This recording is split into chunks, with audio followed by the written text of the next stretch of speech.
nongeye kugwikaze wowe udahwema kudukurikira, gushishikariza gukomeza gutanga comment cyangwa se ibitekerezo unyuze aho hasi. Niba utarakora subscribe ukabikora, ugasangiza n'inkuru zacu inshuti zawe n'abagenzi bawe.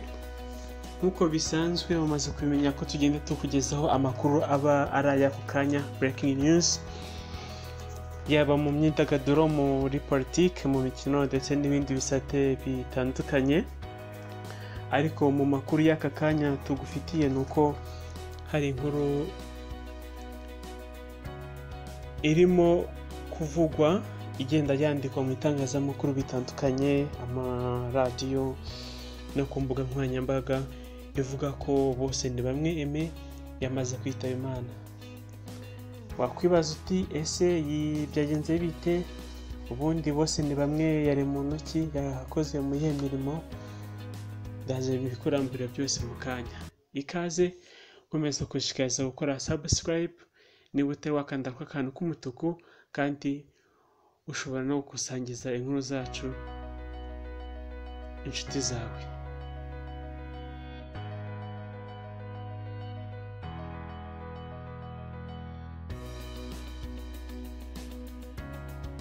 Yes, nakubwiraga amakuru inkuru y'aka kanya ivuga ko Bose ni bamwe Aime yamaze kwitaba Imana.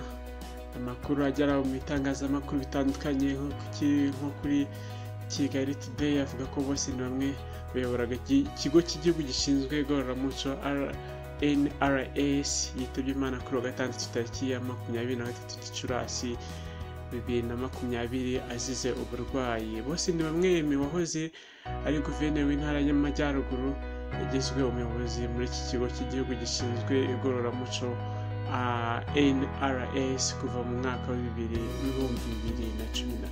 Yagizwe umuyobozi mukuru w'icyo kigo gihuriza hamwe ibigo bisanzwe byakira abantu bakunze kugira imyitwarire ibangamiye ituze n'umudendezo w'abantu cyangwa se w'abandi. Ni ikigo cyashyizweho mu rwego rwo kurwanya ubuzererezi, kikaba gishinzwe guhuza ibikorwa by'ibigo byari bisanzweho, kuko ngo wasangaga bikora ariko nta kintu gihari gihuza ibikorwa byabyo.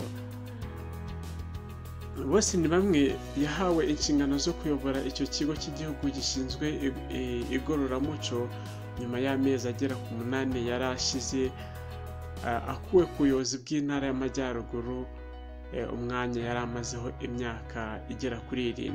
Mbere yo kuba guverineri, Bose ni bamwe yabaye umuyobozi w'akarere ka Burera mu gihe cy'imyaka 3. Na mbere y'uko aba umuyobozi w'akarere ka Burera cyangwa se umunyamabanga cyangwa se meya, yabaye umunyamabanga nshingwabikorwa w'intara ya Kibungo, akaba uwo mwanya nawe yarawumazeho imyaka 3 n'igice. Bose ni bamwe yize amashuri ahanitse mu bigendanye n'ubuhinzi n'ubworozi, aho yanakoze muri Minisiteri y'Ubuhinzi n'Ubworozi Minagri, ariko mbere yaho yanabaye umwarimu ho igihe gito.